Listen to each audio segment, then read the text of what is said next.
All right, guys, thank you for joining me tonight. Appreciate it as always.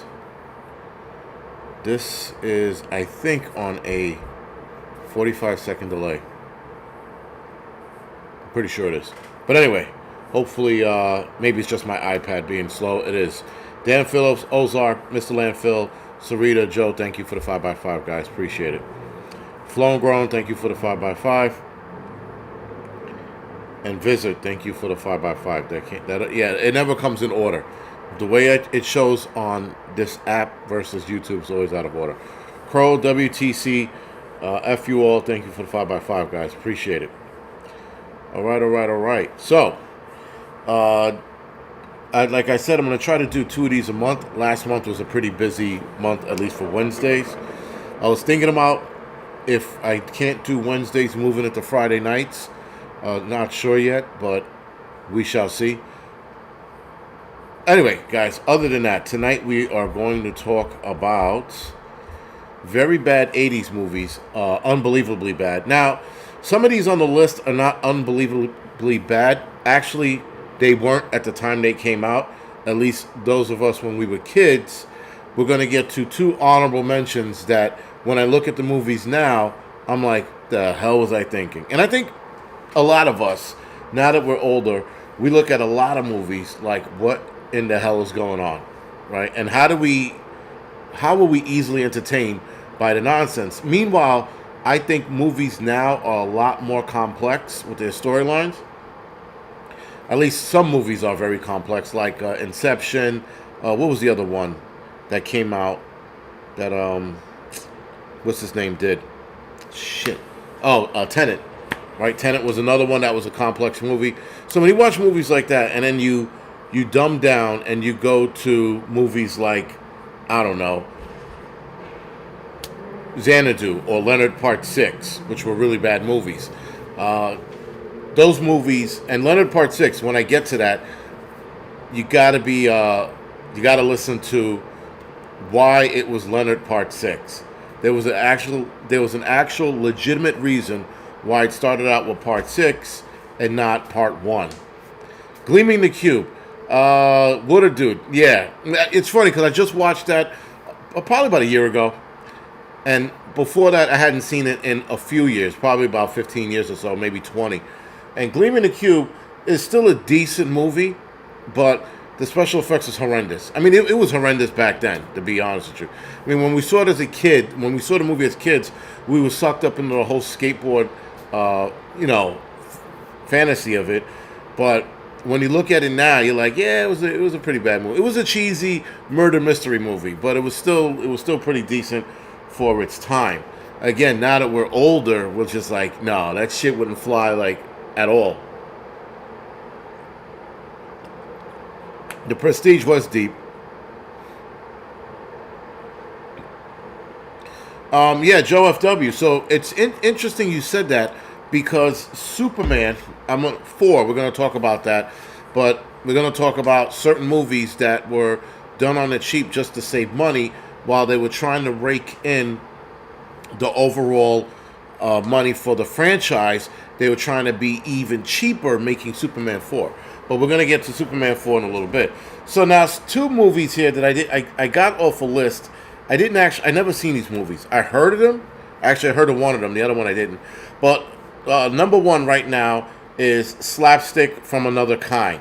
That was starring Jerry Lewis, Madeline Kahn, and Marty Feldman, directed by Stephen Paul. That came out in 1982. It was a comedy that wasn't funny at all, according to the article. So this comedy was more tragic than funny, as it bombed at the box office and got attacked by the most acclaimed critics in the entertainment industry. The plot focused on 2 alien-like twins who were joined at the head, the smartest kids in the world whose heads were joined. The jokes were cruel, unfunny, and it was not a wonder why the audience chose to avoid this movie. Now, there were a couple of other movies that were pretty bad, like Ishtar. Now, I saw Ishtar years after it got its bad rating and its bad reviews. And it wasn't that bad of a movie, but I guess they were expecting more out of Dustin Hoffman and, who was it? Warren Beatty, right? If I'm not mistaken, that's what the movie. So, Back when these movies were made, if certain actors were in it, people wanted more out of that movie. Like Dune. Dune, the 1980, 2 or 83 version, was good when I watched it. But after watching the Dune that they came out with back in 2020 and then 2023, yo, fucking the Dune with Sting in 1982 sucks. It's a horrible movie. It's just like after you see the upper echelon of a movie with all its special effects, a better storyline, better writing, better acting, and then you try to downgrade and watch the old version of Dune, you're like, this movie is horrendous. Now, a lot of movies like that we connected to because it was a fantasy world that was never before presented to us. That's why a lot of 80s sci-fi films were not good, but they appealed to us because we looked at those movies like, wow, this is really good. Like Ice Pirates. Ice Pirates is a horrible, horrible sci-fi flick. But yet, when I watched it a few months back, I was like, it's a horrible movie, but I still like it. So, and we probably still like horrible movies because there's an attachment to our childhood watching these movies. The Attack of the Killer Tomatoes was in the 80s, if I'm not mistaken. And Cape Fear remake was in the 90s, right? The original was in the 60s, right? I think, if I'm not mistaken. And the remake was good. Yeah, the new Dune is fantastic. I mean, like, in comparison to the old one, it is fantastic. You're just looking at it like, yo, this is like all the dreams a movie. Like, and that's where now people look at movies like Dune and say a better storyline and better special effects, and you could make a lot of shittier movies good again, great again, or great in the first place. Like the remake of Footloose. Footloose was an okay movie. It did not, 1984, thank you, Daryl Calhoun. I don't know why I said 1982. But Footloose, with Kevin Bacon, was good. But it didn't need a remake. It did not need a fucking remake. And I forgot about the remake until I was stumbling upon movies, looking up a title to do for this one. And I looked at the remake. I'm like, why would they do a remake? There was no need for it. Certain remakes need to be made because of special effects, like Ice Pirate. I think Ice Pirate can definitely get away with a better storyline, better special effects, same theme, right? Solar Babies can definitely get away with better special effects, keep the storyline, add a little more drama, and you got some gold. There's a lot of movies, there's a lot of 80 film guys that we could touch, make it a little better, and it's gold. But anyway, that's me, that's wishful thinking and all this other bullshit. So, next movie, which this one I never heard of, but this one popped up a bunch of times on the worst list 80s movies ever. Bolero, 1984, starring Bo Derek, George Kennedy, and Andrea, can't pronounce that last name, directed by John Derek. As the article writes, it is one of the few rare movies that gotten a 0 approval rating on the popular Rotten Tomato page. Bo Derek plays the role of a virgin who's setting out to find the right partner and is given two choices: a bullfighter or a Moroccan sheik. With the 9 Razzie nominations and it won 6, the movie was critically destroyed. And again, I've never seen the movie. I never even heard of it, but this one kept popping up. So maybe some of you know this one, but it's called Bolero. So, now, Leonard Part 6, 1987, Bill Cosby, Tom Courtney, and Joe Don Baker, directed by Paul Weldon. It was a movie about a CIA agent. Now, let me read the article. According to this movie, 5 other installments were previously created, or rather written out. But the CIA wanted these movies, the first 5, to be hidden, allowing the 6th one to come out. In this 6th installment, Bill Cosby plays an ex-CIA operative who, beside his domestic trouble, is called out of retirement. As expected, Bill Cosby won a Razzie for this role, but he did not accept it. So, keep in mind, guys, they wrote out 5 other movies for Leonard Part 6. So it was actually 6 installments, and the CIA stepped in and told them to withhold the first 5. So whatever was in that script was obviously something that the CIA did not want the world to know about, and they came out with part 6, and it didn't make sense because you had to watch the first 5 movies. Now, as Bill Cosby goes, he only did I guess he came out with part 6 because they had done the other 5. Either they done the other 5 or they wrote the other 5 out, and he had to make money or he was going to take a total loss, and he took a total loss anyway. Now, I wrote as a side note, there is something called the Military Entertainment Complex. This is a cooperation between militaries and entertainment industries to their mutual benefits, especially such fields as cinema, multimedia, virtual reality, multi-sensory extended reality. I don't even know what the last one is. That one caught me off guard. I don't know what a multi-sensory extended reality is. Someone please enlighten me on that. But yeah, Viz like, what? Yeah, so imagine writing out or filming 6 movies and the CIA telling you only get one. Pick, and it was Leonard part 6. And so you had to watch the other 5 to understand part 6. Don't know why he came out with it, but whatever. So with that, the Military Entertainment Complex is a multi-joint, where the CIA and FBI get to watch a lot of these movies and demand whether they be withheld, edited, or just not done at all. Now, Tom Clancy, who's a book writer, he's dead now. Tom Clancy wanted to do a lot of movies that were going to get him in trouble, as he had repeatedly got visited from the FBI, and he thinks occasionally the CIA. They just never said who they were. So, though the term can be used to describe any military entertainment complex in any nation, the most prominent complex is between the United States Department of Defense and the film industry of the United States. Hollywood, many movies and television productions are by choice contractually supervised by the DOD Entertainment Media Unit within the Office of the Secretary of Defense at the Pentagon, and by the Public Affairs Office of the Military Service, maintained solely for American entertainment industry in Hollywood and Los Angeles. Now, I heard that Freedom. What's it called? Freedom movie. The one with the kidnapped kids. I can't remember that one. But that movie, supposedly, they were reached out by the FBI on numerous occasions, and they had to do some heavy editing, and they were still being, from what I was told, and it's a rumor, that the FBI, Sound of Freedom. Jesus, man. Sound of Freedom. That movie was, how do you say, they were contacted numerous times by the FBI for a lot of the things they threw in there. So keep that in the back of your head. The multi-entertainment complex is a real joint effort to control what we watch and what we hear.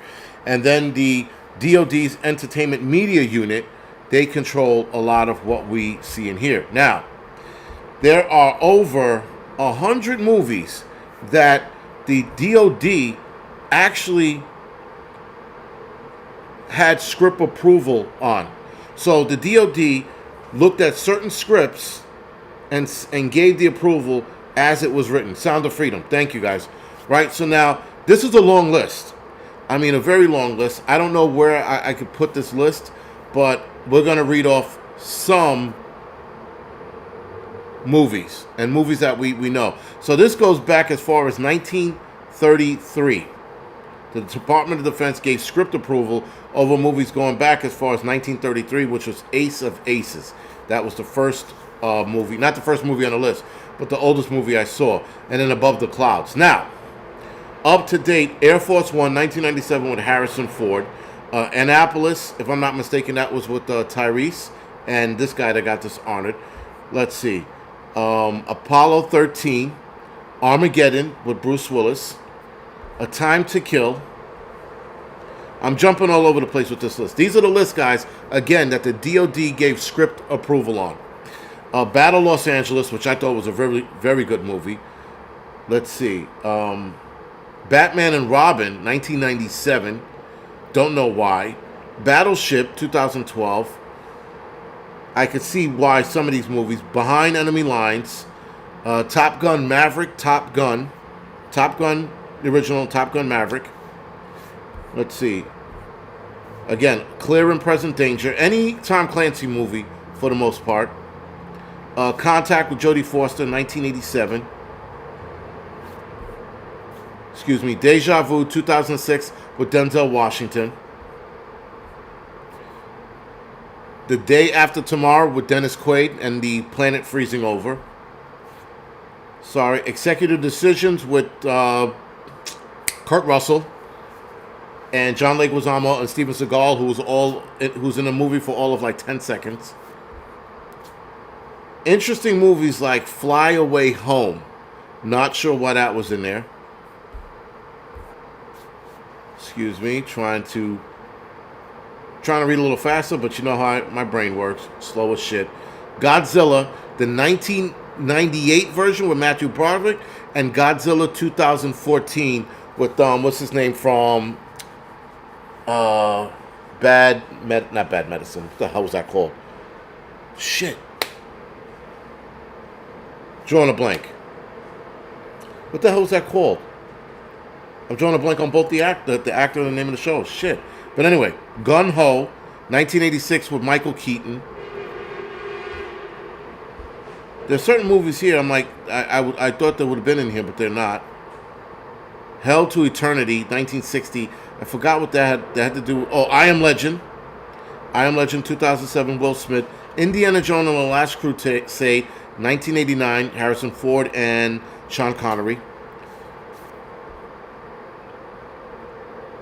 Yeah, Contact. All right, someone said Contact. The Jackal with Bruce Willis. Iron Man 2. Invaders from Mars, 1953 version. In the Army Now with Pauly Shore, 1994. Invasion USA, 1995. Again, guys, these are the scripts that were cleared by the DOD. Jurassic Park 3, which I thought was interesting. The Karate Kid Part 2, 1986. The Next Karate Kid, 1994 with Hilary Swank. Mac and Me, that shitty movie, which is on the list we're going to talk about in a little bit. That was 1988. This is going in alphabetical order. Again, there's some movies here I'm really curious as to why. Pet Sematary, Red Dawn 1984, Red Dawn 2012. Red Dawn with Patrick Swayze, and Red Dawn 2012, which was what's his name, Thor. Reconnaissance Man 1994. Is that the one with? No, that's not the one with Danny DeVito, if I'm not mistaken. Silence of the Lamb, 91. Sphere, 1998.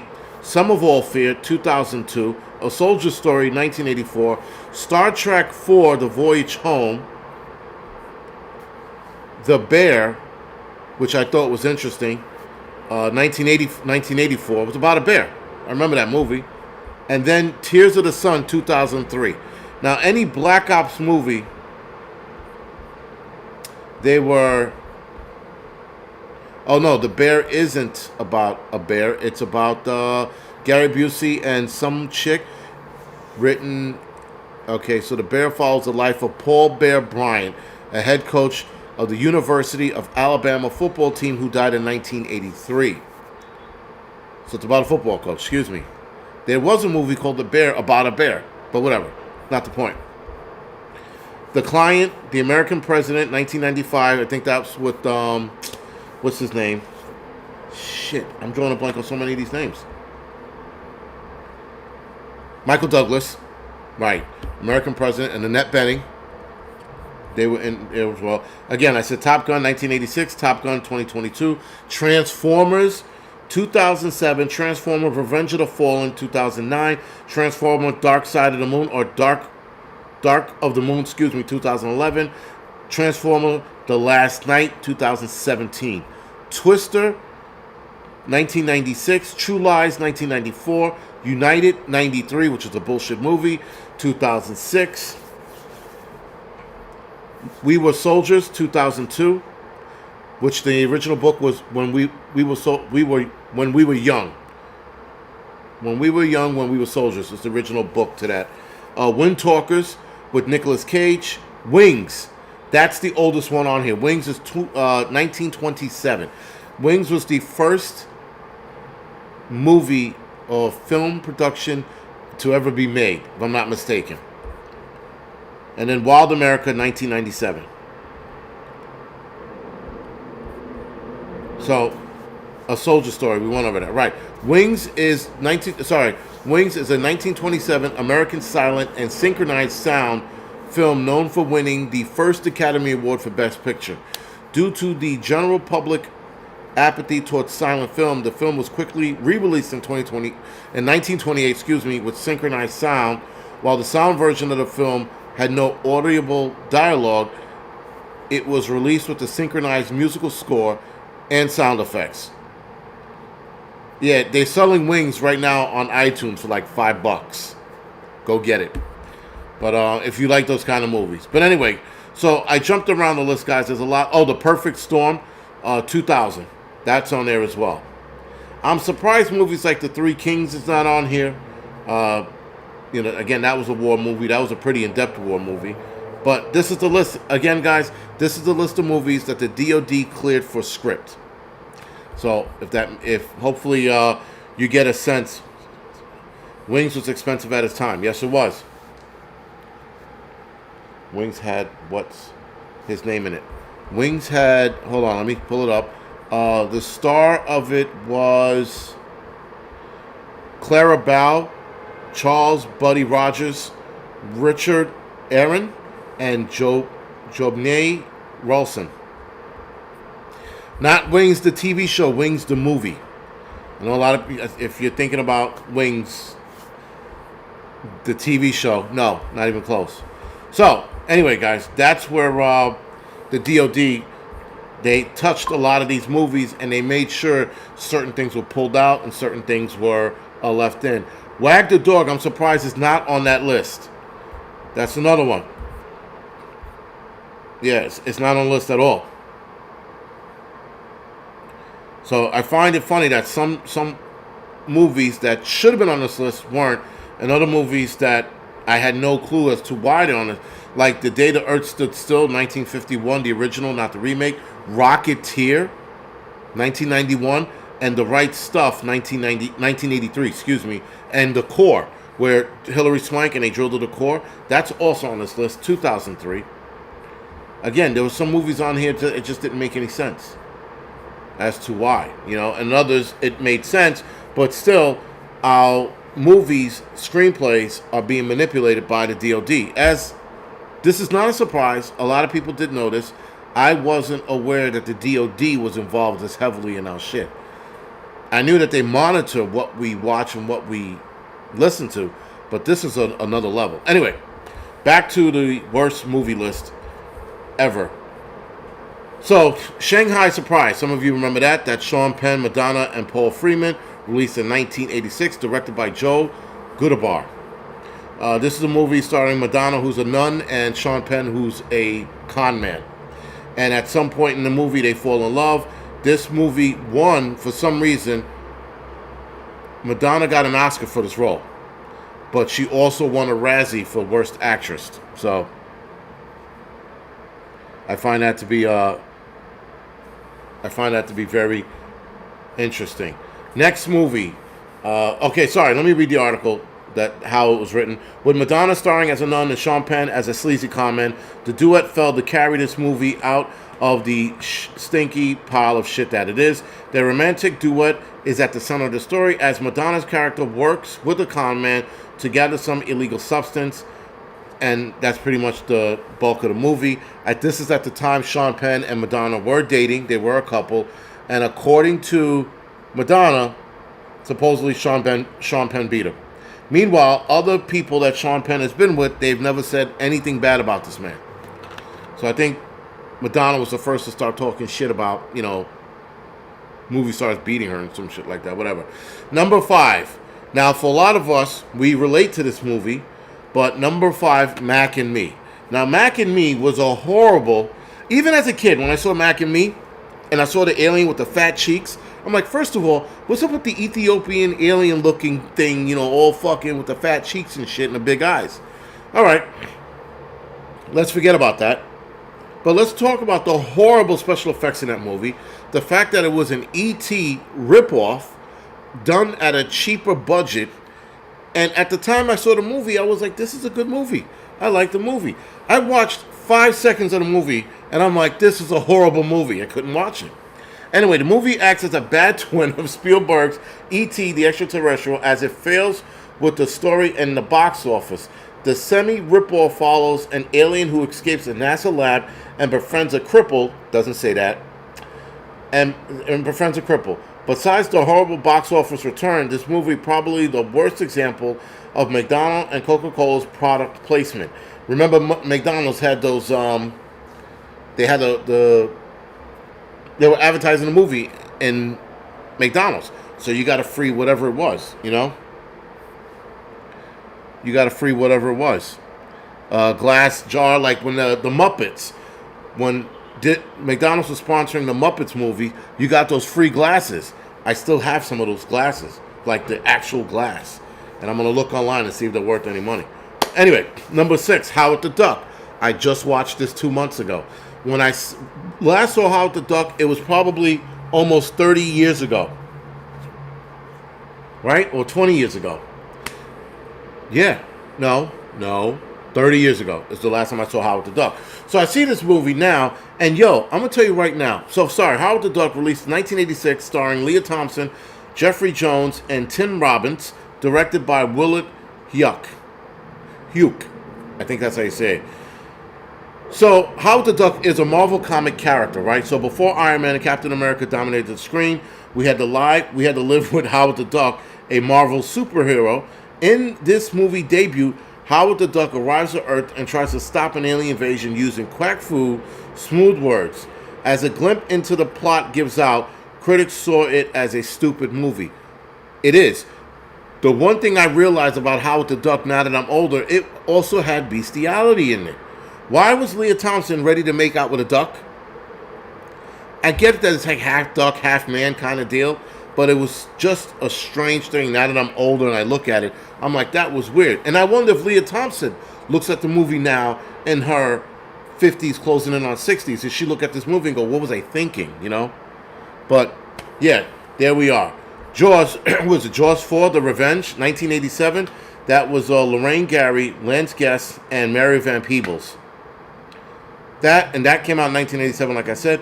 That was even when I saw it back then, I thought it was a horrible movie. I'm like, yo, this movie is horrible. Horrible. It was a horrible movie, but Mary Van Peebles was in it, and I liked Mary Van Peebles at the time. Still do as a director and actor. But this movie is going to need bigger boat if it wants to swim away from the sea of negativity and critics it got. The final installment in the Jaws franchise seen Ellen Brody getting stalked by a great white who was out for revenge, supposedly. Rumor says that Michael Caine missed the Academy Award ceremony where he got an Oscar due to this film.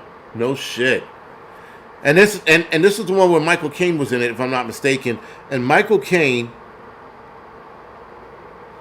there was a big controversy back then. It was a big controversy where the scene where Michael Caine, I think, destroys Jaws, kills the shark at the end, and then gets on the boat, supposedly out of the water, dry as a bone.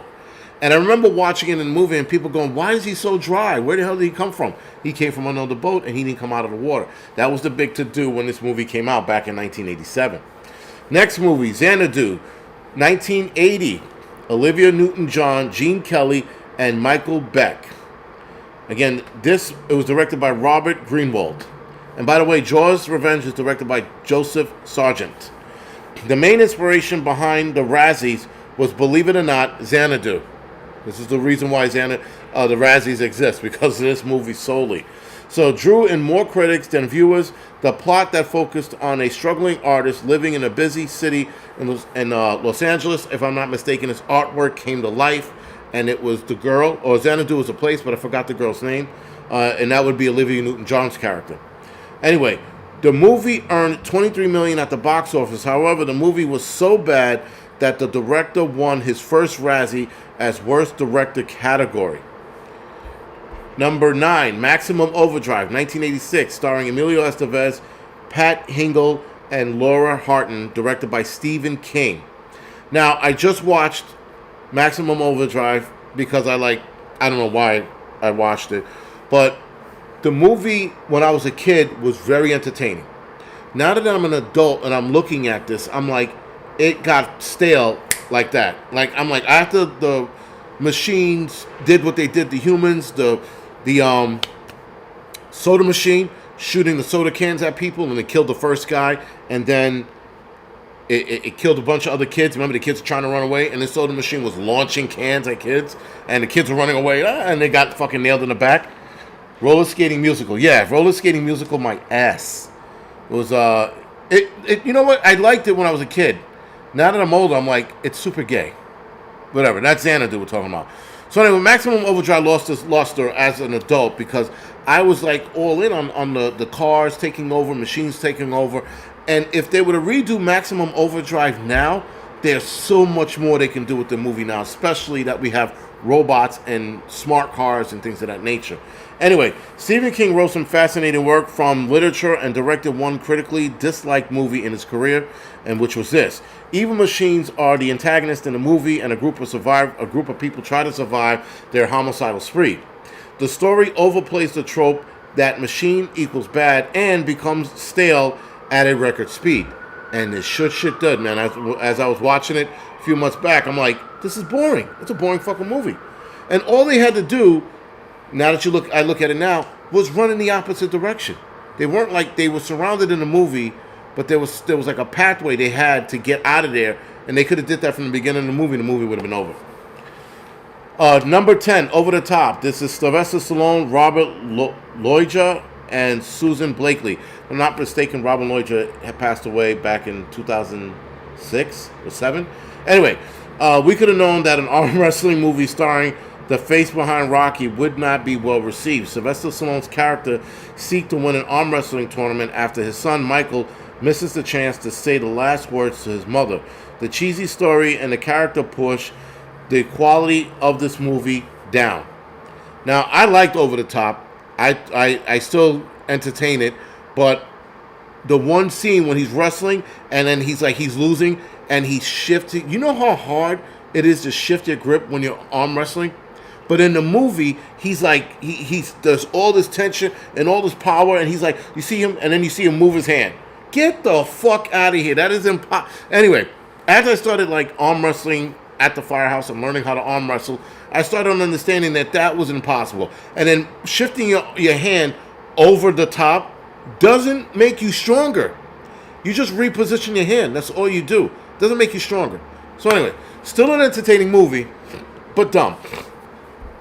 Number 11 is Supergirl, 1984, starring Helen Slater, Faye Dunaway, and Peter O'Toole. This is directed by Gina Schwacks. I can't pronounce that. And Over the Top was directed by Menahem Golan.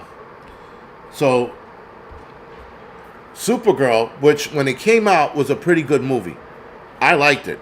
But critics beat it up. And if Supergirl was to be done now, they would have had a cameo of Christopher Reeve in that, or they should have. And I think a lot of us were expecting that, and they didn't. But they mentioned Clark a couple times in the movie, or maybe once at the very least, in the Supergirl back in 1984. So while Superman movies dominated the box office with every release, Supergirl couldn't break even at the box office with the first installment. I heard that there were at least 3 that were supposed to come out behind this. The movie sees Superman cousin Supergirl, Kara Zor-El, searching for a mystical orb. The critics hated it, but the performance from Helen Slater has left a long-lasting legacy of Supergirl brand. She's the only Supergirl I'll ever know. And she was pretty cute. Number 12, Killer Clowns from Outer Space, 1988. Directed by Stephen Chido, starring Grant Kramer, Susan Snyder, and Joan Allen Nelson. For those that don't know, Killer Clowns from Outer Space was an awesome movie. So while the box office might have loved this movie, garnering $43 million, the critics and others, and on the other hand, were polarized, or rather they hated the movie. The movie played into the trope of evil homicidal clowns by making them aliens who land on Earth and terrorize a small town. And according to rumors, there is a sequel in production. This article was written last year. So there might be a sequel to Killer Clowns from Outer Space coming out. I can't wait. Nonetheless, my favorite scene with Killer Clowns from Outer Space was when the clown had the pie and smashed it into the guy's face, and the pie had acid in it, and the guy's face melted off. I thought that was pretty cool. All right, number 12, Earth Girls Are Easy, starring Gina Davis, Jeff Goldblum, and Jim Carrey. Jim Carrey played one of the aliens. If I'm not mistaken, he played one of the stupider aliens in this movie. This came out again in 1988, directed by Julian Temple. So, Katy Perry was right. California Girls are unforgettable, and three aliens discovered in the best possible way. Three furry aliens land in a Southern California swimming pool and befriend a girl, Gina Davis. While it is a fun movie to watch, especially with some friends, the plot seems silly and absurd at the same time. Number 14, The Toxic Avenger, 1984, starring Andre Miranda, Mitch Cohen, and Jennifer Baptiste.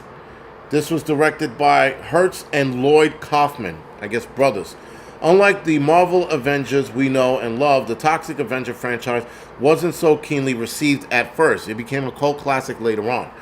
The story follows a nerd janitor who, after a freak accident, becomes a superhero known to his town as the Toxic Avenger. Cheaply made, the movie did start a franchise that had become a cult classic. I think there was like 3 Toxic Avengers altogether. Teen Wolf, 1985. Now, I thought it was a hit, but apparently the critics hated it. But when you're a kid and you watch another kid turn into a werewolf, that's appealing to you. That's why Teen Wolf appealed to a lot of us. Toxic Avenger appealed to a lot of us because we all knew a nerd that was getting picked on, and nerds love Toxic Avenger. It struck big with the nerd community. Anyway, Teen Wolf, starring Michael J. Fox, James Hampton, and Susan Urdides. I don't know how to pronounce that name. Anyway, released at the same year as the more critically acclaimed Back to the Future, Michael J. Fox luckily bounced back after this movie. The story follows a high school to discover that he's a werewolf. While the story got stabbed for being quite stale, Michael J. Fox stole the show with his charismatic acting. He always does. You could put Michael J. Fox in anything back in the days, and he fucking turned the movie to gold. Number 16, Weird Science, 1985. Michael Anthony Hall, Ian Mitchell Smith, and Kelly LeBrock, who used to be so hot in this movie. Not anymore. Nerds are the most dangerous people in the world, as they can create anything they want, including the perfect woman. 2 high school nerds use a computer program to create the rarest thing in the world, the perfect woman. The plot might attract the younger population, but the critics hated this movie. So, not that they hated it, a lot of critics didn't like it. They thought it was stupid and cheap, but again, it was for us teenagers at the time. Now, I was 7 years old when Weird Science came out. My sister was 15. She loved the movie. I loved it. I think my brother, who was like 5 at the time, he liked it as well. And it's still a good movie. It's still a very entertaining movie. All right. Sorry that I'm not reading the chat. I'm trying to get through this because there's a lot of movies on it. 17, Bloodsport, 1988, starring Jean-Claude Van Damme, Donald Jeeb, and Lee Ayres. And then Bolo Yang, who was his opponent, the big... That was the first time I've ever seen a fucking Asian dude that big. It was Bolo Yang, not Yang. Bolo Yang. That was a big fucking dude. Directed by Newt Arnold. Besides Frank Duke and Chung Lee fight, this movie is quite bad, even stale at some extent. It is. Jean-Claude Van Damme starts as Frank Duke, a martial artist who fought in Kumite, which is a full contact tournament. While the movie might have failed in the eyes of critics, it was popularized by full contact fighting, and it was a popular movie when it came out. I loved the movie. I thought it was great, but there were some stale moments in it, especially the scene where he gets shit in his eyes and he's doing those stupid faces. You're like, that is dumb. Even as a kid, back in 1988, when I was about 10, 11 years old, Even those stupid faces he was doing so stupid, yeah, and then the whole feeling shit, it was dumb. A lot of his movies were dumb back then, but you still watched it because it was Claude Van Damme. All right. Weekends at Bernie, 1989, directed by Ted Kotcheff, starring Andrew McCarthy, Jonathan Silverman, and Catherine Mary Stewart. This movie is about a guy who is dead, or rather dies, and the two guys, Andrew McCarthy and Jonathan Silverman, are parading him around town. If I'm not mistaken, he died from a hitman or somebody killed him, or it was assassination, something like that. And they prop his body up by way of, I think he was poisoned. That's why he died. But anyway, one joke gets dragged through the movie, and it's a sequel to a point where it gets stale and cringy. The premise of the movie and the joke is that Bernie has passed away. Two numbskull employees pretend that he is still alive to carry on the trip that they were on, and the lie ahead to a hitman trying to track them down and finish the job. Now, Weekend at Bernie's 2 was stupid, right? His body somehow doesn't fucking decompose. He gets a voodoo spell on him, and he's dancing through the whole movie. Whatever. Now, for some reason, The Last Starfighter was on this list at number 19. 1984, directed by Nick Castle, starring Lance Guest, Robert Peterson, and K.E. Cutter. What made the movie good and why a lot of people liked it and became a cult classic is that it did not copy off of Star Wars. It was a very well done space movie, and it resonated with us video game players. That's why a lot of us like The Last Starfighter even to this day, because a lot of us who played video games, that could be something very believable as a video game being an audition to join the Starflight Academy or whatever it was, the Starfleet that they had. And I thought that was pretty cool. That was an awesome premise. The kid played a video game. This guy came down and said, "You're going to make one hell of a starfighter. Come join us and save your galaxy." Thought that was a very good premise. Anyway, coming out the year after the last entry in the original Star Wars trilogy did, the movie rode the wave success. The plot of this space opera focused on a young gamer who, after beating the video game, is transported into a real galactic battle as a starfighter. The good thing about the movie is that it did not fully mimic Star Wars and created something semi-original. I did hear that they were working on another Starfighter movie, which they wouldn't be able to call it The Last Starfighter 2, they had to call it something else. But anyway, I hope that they have a sequel. Alright, so last movie, Silent Night, Deadly Night. I always wanted to see the movie.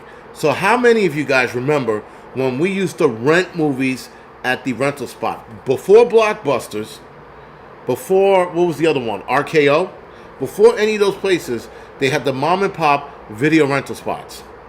And Silent Night was always staring me in the face every time I went to the horror section, and I never got to watch the movie, at least as a kid. As an adult, horrible movie. Silent Night, Deadly Night, 1984. Directed by Charles E. Siller. Starring Leon Chauvin, Glimmer McCormick, and Tony Nero. Santa takes center stage in this movie as a horrible maniac homicidal figure that goes on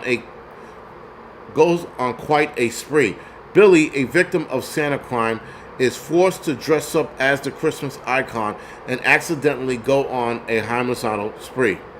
The brutality and theme of the movie raises some eyebrows among critics who gave a negative review. Of course they did. Now, again, there were a lot of movies, man, that I wanted to watch as a kid.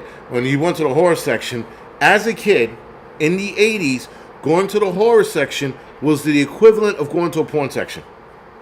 Because anytime I would drift over at like 8, 9 years old to the horror section of violent movies, I would drift over to it. My father would be like, "Don't even think about it. You are not watching any of those movies."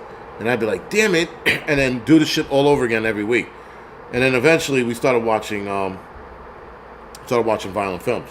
But anyway, 1984, this movie for its time, it was okay, but it's bad now. So, 2 honorable mentions. This one is a very, very bad movie. It's so fake, but I still oddly like it. Never saw Silent Night. That I can remember. So this movie, till this day, I still have the cards to these kids. The Garbage Pail Kids movie, 1987, starring Jim Cumming, Anthony Lully, Phil Fajorako, Arthur Gill, and Mackenzie Austin. Again, directed by Rod Amateur. So, for those that don't know, Garbage Pail Kids, if I'm not mistaken, they were aliens that came down to Earth, and they were being hidden by a store owner in the back. And they had, I forgot who the characters were, but they were the characters everybody liked out of the cards. They had the crocodile kid, the farting kid, the pimply faced girl, and this movie is a horrible movie. But for some reason, I can still sit down and watch it. All right, so again, Garbage Pail Kids, that was 1987. The second honorable mention is Superman 4, The Quest for Peace. Holy shit. Holy shit, that was a bad movie. So anyway, Superman, what they did is what made the movie so bad was that they were told by Canon, who was a film studio at the time, to cut 40 minutes of the movie out to make it shorter and cheaper. When they cut the 40 minutes out, they took a lot of pivotal moments in the movie out. Now, Superman 3 with Richard Pryor was bad. That was bad writing. But 4 had a better script and a better movie, but because Canon turned around and said, you guys have to delete 40 minutes of the movie, 40 minutes, it changed the dynamic of the movie, and it ultimately tanked the movie, being the Superman franchise last movie in the 80s, which was The Quest for Peace, which is still a good movie, but there were 40 pivotal moments in the movie that should have stayed in, that would have made the movie better. That would have probably brought the franchise back out of its slump after Superman 3. So Superman 1 and 2 hits. Superman 3, because they threw Richard Pryor in there, a dancing Negro, they thought that was going to be a popular hit. Wasn't. And then Superman 4, Canon Studios screwed the movie over. So that's why it wound up being such a shit movie.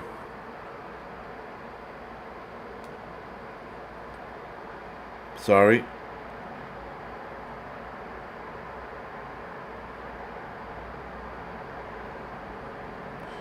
Sorry. Excuse me. Waterworld was good. And it's funny, I was watching Superman 2 just yesterday. And watching the movie, I'm like, there are so many things wrong with Superman 2. Like, I'm going to do a video on it. And I'm going to do a video on 80s films that had, like, bad, it was just bad. Like, when you watched it as a kid, Superman, you were like, oh, man, yeah, get in there, fight and fly and all this other shit. Now that we watched, like, Superman with Henry Cavill, whatever his name is, after watching that Superman and now looking back at the Christopher Reeve Superman, you're like, nope. It was a bad movie. But anyway, Superman 4, The Quest for Peace, starred Christopher Reeve, Gene Hackman, Merrill Hemingway, Jackie Cooper, and Mark Cure, directed by Sidney Furie. So, yeah, I actually still have my Garbage Pail Kid cards. I found them recently. I have some that are in great condition, and I have some that are in poor condition.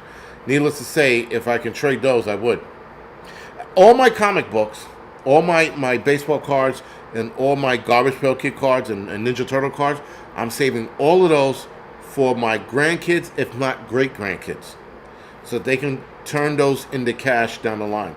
Those are investment opportunities for them, because our generation saved too much of that shit. And that's why a lot of it's worth nothing. But the next generation is going to throw all of that away, and the next generation after that, whatever's left, they're going to make money off of. So that's always a good thing. I never seen the Disney's Black Hole. I always wanted to see it. And I remember they were supposed to do a remake of it, a more modern version. Yo, The Postman, Visit. The Postman was a good movie. I liked it. I don't care what anybody says. The Postman was a very good movie. It had a very good storyline, very plausible. Waterworld was great too, but The Postman was more realistic,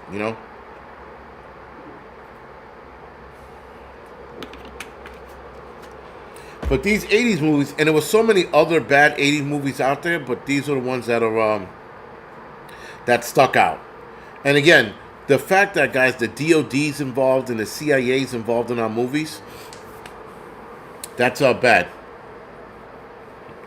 Biden bites a baby at the White House. Forget it. Forget it. The election trickery is in.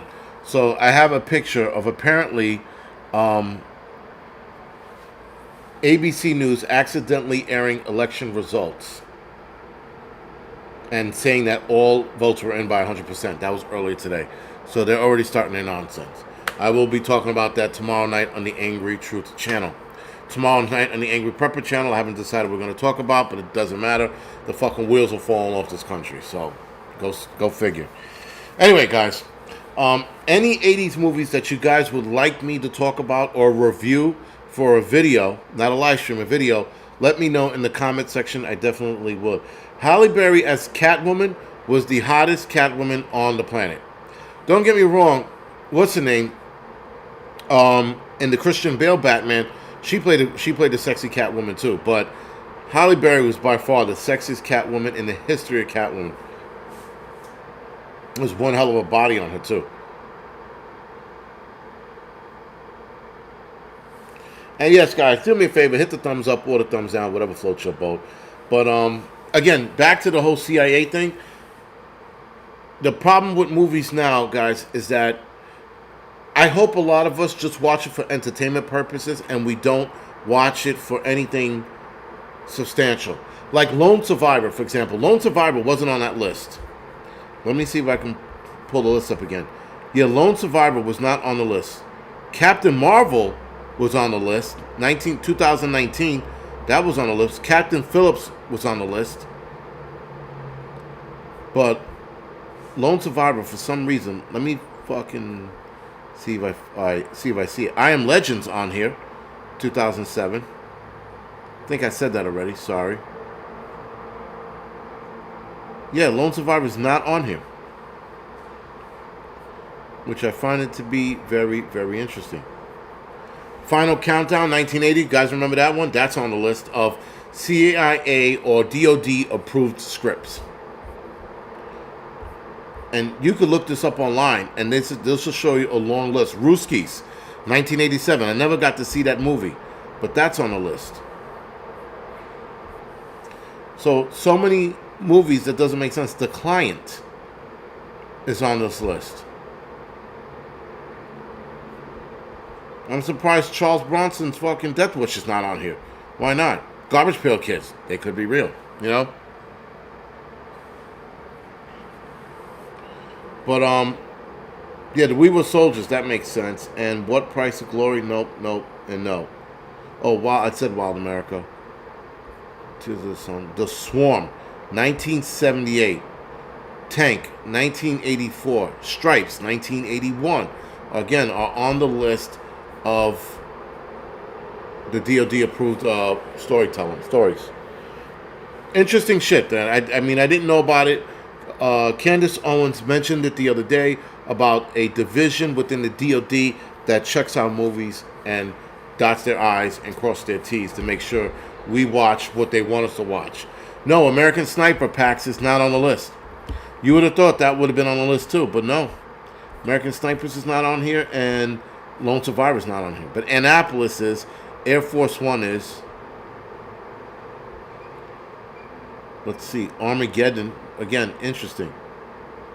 But Annapolis Salutes, Annapolis Farewell. Those were done back in 1935, 1937. All the Young Men, 1960s. Yeah, interesting. Battle Los Angeles. I'm like, why would they be interested in that? It's an alien movie. That was a good alien movie, by the way, but it didn't get the proper reception that it should have. But anyway, all of that, guys, to say that we are definitely being told something completely different. And they are monitoring what we watch. Now, Top Gun makes sense. Top Gun had a lot of, like, close CIA, Air Force operative kind of shit. And they were very careful as to what they can put in and what they couldn't. And in fact, I told you guys already, when Tom Cruise originally wrote the script, the Chinese financed the movie with Tom Cruise, or were promising to finance, after the movie was made. So Tom Cruise had to put his money into the movie to make it. He had to borrow or had other people back him to make the movie. He makes the movie, and the Chinese tell Tom Cruise that Top Gun Maverick was too American. There was too much American symbolisms in the movie. It's about the U.S. Navy. So the company backed out of backing Top Gun Maverick. Tom Cruise put the Japanese and the Taiwanese flag back on the jacket. I think he digitally imposed it back on. Or he reshot the scene. He reshot the scenes, and he reshot a scene just to put two flags back on the jacket that the Chinese company wanted him to remove. They were like a funding company or something like that, and they wanted him to remove the flag, the Japanese and the Taiwanese flag, off the jacket, and he did. So when you watch the first trailer of Top Gun Maverick, when he puts the jacket on, you see the Taiwanese flag and the Japanese flag gone. When the movie comes out and then he puts the jacket on, I see the Taiwanese flag and the Japanese flag back on, and I go, what happened? And then I read about it. No, I read about it beforehand. I read about it beforehand that they backed out because the movie was too American. And after they told them the movie was too American and they bailed on him, he fronted more money for the movie, Tom Cruise. He put the Taiwanese flag and the Japanese flag back on, and it was in the movie.